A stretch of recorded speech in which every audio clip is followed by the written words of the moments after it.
Hello dear students, welcome to EPG Pathshala. I am Dr. Veda Krishnan.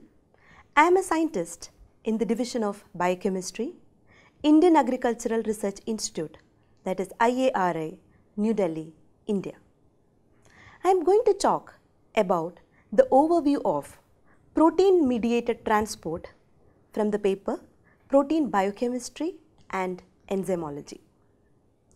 In cellular biology, the term membrane transport refers to the collection of mechanisms that regulate the passage of solutes such as ions and small molecules. These are facilitated by proteins and hence known as protein mediated transport. Proteins, as you all know, one of the four major biomolecules in every cell, which carry out immense cellular functions like DNA synthesis, response to stimuli, mediate signaling and also transport molecules in and out of the cellular machinery. A membrane transport protein, commonly known as a transporter, is a membrane protein involved in the movement of ions, small molecules or macromolecules across a biological membrane.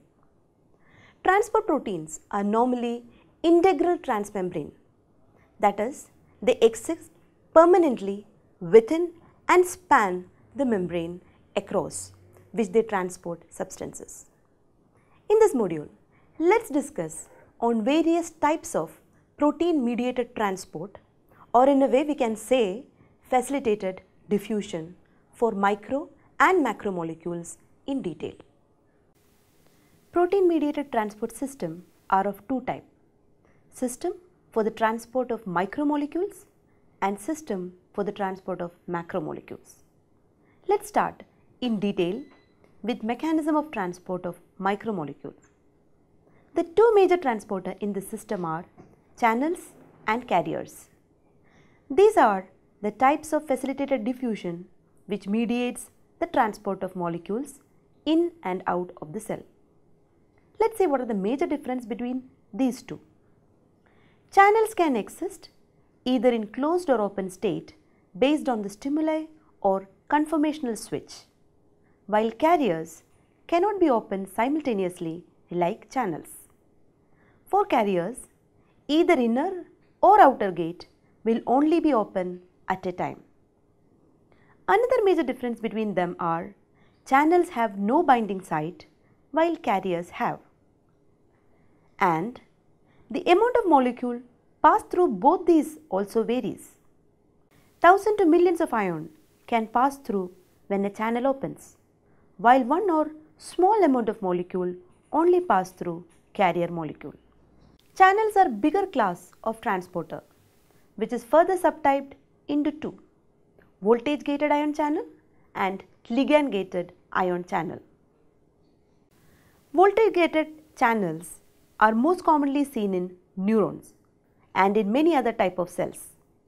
They are constituted of several subunits arranged in a way so as to form a central core which allow ion to pass through them. A change in electrical potential near the channel activates it. For example, this occurs in neuron where rapid and coordinated depolarization occurs in response to triggering voltage alterations. These directionally propagate electrical signals through axon and at synapse, thus messages are transported in brain. These channels are ion specific, although similarly sized, and charged ion pass through at a time. As you can see in the illustration, the sodium and potassium channel in nerves and muscles are voltage gated channels. Calcium channels at the presynaptic nerve ending are also example for voltage gated channels. This is another type of ion channel protein which allow for the passage of anion and cation such as sodium, potassium, calcium or chloride ion through cell membrane. The major difference with the former is the stimuli, and in this case the movement of ion occur in response to binding of a ligand or a chemical messenger such as neurotransmitter or ATP. These channel proteins have two domains, an extracellular domain and a transmembrane domain. The extracellular domain has a ligand binding site location for allosteric binding, while the transmembrane one create a pore region within the spanning region of the membrane. Modulation of ligand-gated ion channel can also take place through channel blockers, ion or membrane potential. Ligand-gated channels are classified into three superfamilies, namely Cys-Loop receptors, Ionotropic glutamate receptors and ATP-gated channels. Let's discuss them briefly. These receptors are named after a characteristic loop which is formed by disulfide bond between two cysteine residues present at the N-terminal end of the extracellular domain. They can be subdivided on the basis of the type of cationic or anionic ion which they conduct, and also into families as defined by the endogenous ligand. Usually, these receptors are pentameric in nature, which means there are 5 subunits, with each subunit containing 4 transmembrane helices. These helices constitute the transmembrane domain and a beta sheet sandwich type, extracellular, N-terminal and ligand binding domain. The figure showing nicotinic acetylcholine receptor is a type of Cys-Loop receptor. These are the receptors which bind to glutamate, a neurotransmitter. I hope you all know what a neurotransmitter is. These are chemical messengers that transmit impulses across the neuron. This channel forms tetramer, wherein each of the subunit consists of an extracellular amino terminal domain, an extracellular ligand binding domain and a transmembrane domain. Binding of glutamate to the tetramer assembly activate this ion channel. AMPA receptors come under this superfamily. The third subclass of channels are ATP-gated channel. As the name suggests, this channel open only upon binding of ATP, adenosine triphosphate. Structurally, they form trimers. 2 transmembrane helices are present per subunit. Both C and N-terminal lie on the intracellular side. There is also an extracellular domain. As you can see, P2X receptor is a type of ATP-gated channel. We discussed the subclasses of channel till now. Let's see what are the different type of carriers present in the cell. These are integral membrane protein that mediate the movement of substances by facilitated diffusion or active transport. The carriers present an import or export site for the molecule to be transported and may also undergo a change in conformation which is induced largely by the substrate. These movements are hence called carrier-mediated transport. Only one substance or one group can be recognized by each carrier protein, and carrier-mediated transport is further divided into 2 types, passive transport and active transport. The word passive means it does not require an input of cellular energy. Transport occurs across an electrochemical gradient. Example include transport of sugar, amino acid, nucleoside, purine and pyrimidine, and more sodium-calcium exchanges, chloride bicarbonate exchanges and many more. The rate of passive transport depends on the permeability of the cell membrane, which in turn depends on the organization and characteristic of the membrane lipid and protein. Passive transport include 3 types of transporters: Uniporter, Antiporter and Symporter. Uni means 1. So, if a carrier protein binds to only one substrate molecule at a time, which mediates its transport, such transporter is a uniporter. The transport is along a concentration gradient and hence there is no need for energy, and thus it is a passive transport. Example, the transport of glucose, amino acid, nucleoside, monocarboxylate, transporters, and so on. This is another type of passive transporter. It is a co-transporter which assists the transport of two or more different molecules or ion in opposite direction across cell membrane. Therefore, they are also known as exchangers or counter transporters. This is also called a co-transporter and an integral membrane protein, but this is associated with the movement of two or more different molecules or ion not in opposite direction like an antiporter, but here in the same direction across a plasma membrane. So students, so far we discussed on passive transport. Now let's discuss on the second type of carrier transport which requires energy, and that is active transport. Unlike passive transport, active transport involves the movement of molecules across the cell membrane against concentration gradient, which requires energy.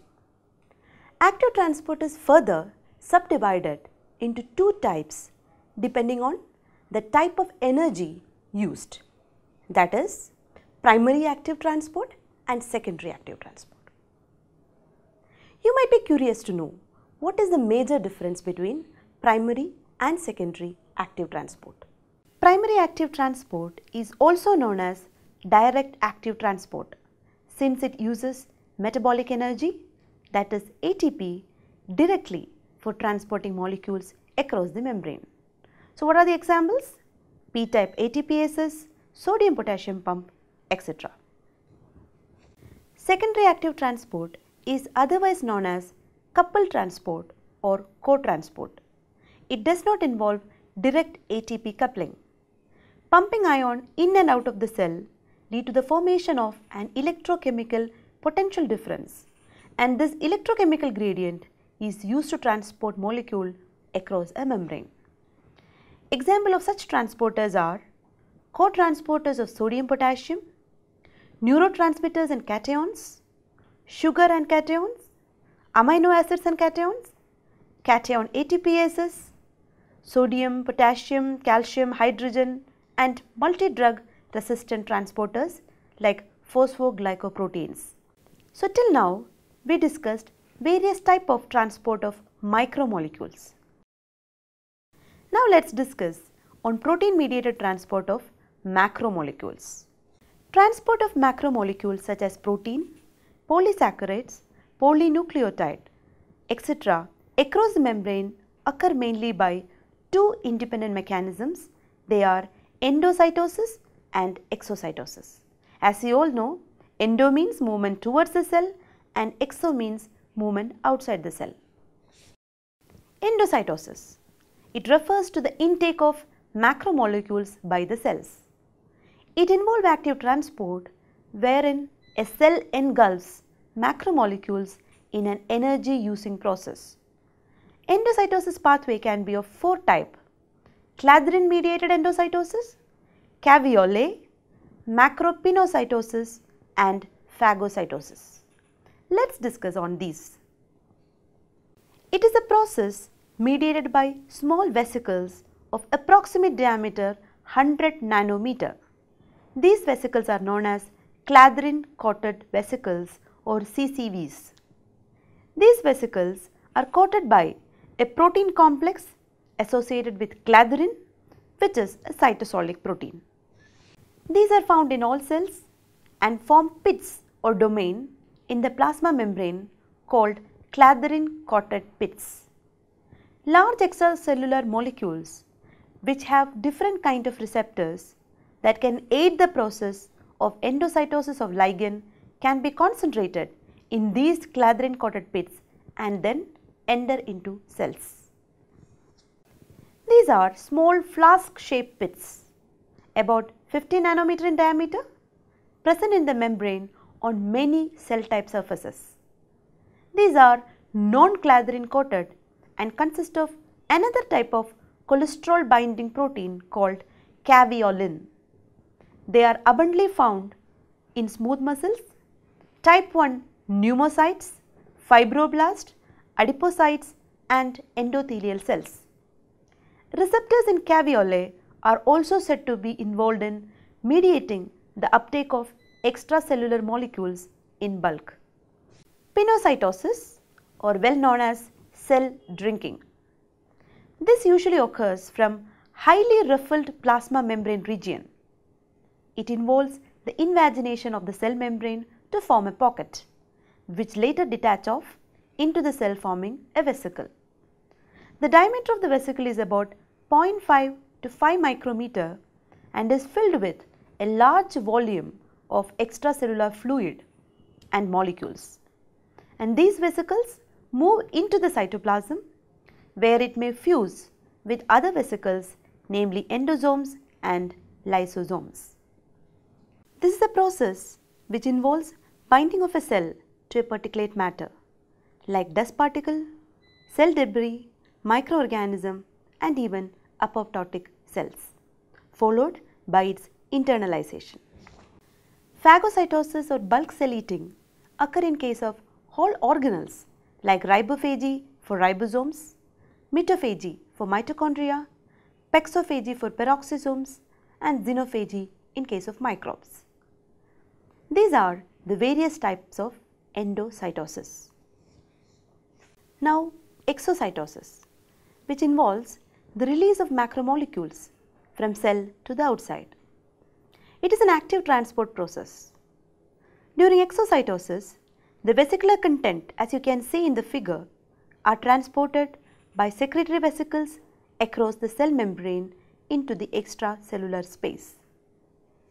These contents within the membrane bound vesicles may include soluble proteins and membrane proteins or lipids, which are to be secreted into the extracellular environment. Exocytosis is also of three different types.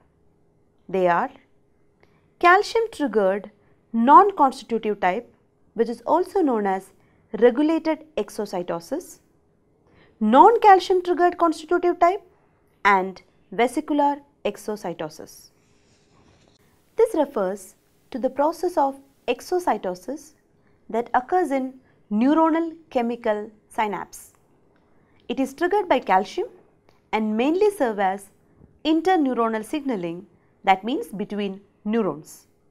This type of exocytosis requires an external signal, a sorting signal on the vesicle, a Clathrin coat, as well as an increase in intracellular calcium. That's why it is known as regulated exocytosis. This type is also known as constitutive exocytosis. This type of exocytosis serves to release the components of the extracellular matrix or delivery of newly synthesized membrane for incorporation into the plasma membrane after fusion of the transport vesicle. This third type of exocytosis has been very recently observed in gram-negative microbes. The plasma membrane in these microbes is pinched off as vesicles called bacterial outer membrane vesicles or OMVs and are used for translocating biochemical signals into host cells, eukaryotic or other microbes. Though these are transferred as bacterial outer membrane vesicles, this mode of exocytosis is known as vesicular exocytosis. Dear students, in this module, we have discussed the role of protein in mediated transport. Transporter proteins are involved both in micromolecular and macromolecular transport, among which we discussed channels and carriers are the major micromolecular transporters, while endo and exocytosis as the major modes of transporting macromolecules. Each subclass and its characteristics have been discussed in detail. To conclude, in simpler terms, we can say that the need of a cell for various metabolites are sensed. These transporters then play a role in internalizing the required molecules or extruding the unwanted, like in case of toxins, etc., to maintain the balance through these transport mechanisms.